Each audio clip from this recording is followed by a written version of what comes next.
हिम्मत और हौसला बुलंद हो तो कोई मुश्किल आड़े नहीं आती है।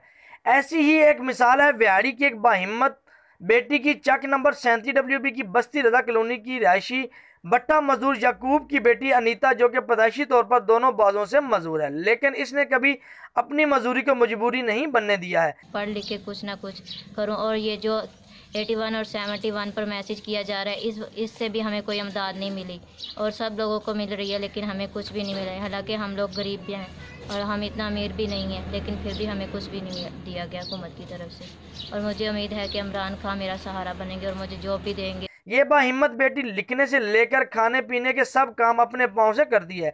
ये गरीब और बाहिम्मत बेटी MSc फिजिक्स की तालिब इल्म है, लेकिन कोरोना वायरस के बायस लगे पाबंदियों के बायस इसके वालिद का काम भी ठप हो चुका है और इनके घर में भी फाके की नौबत है।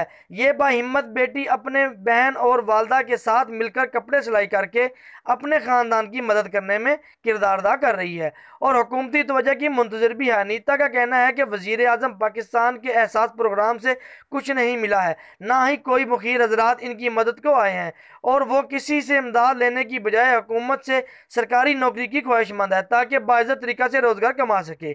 कैमरामैन शफीक भट्टी के साथ राव मोहम्मद रफ़ीक, मुसाफ़ा न्यूज़, विहाड़ी।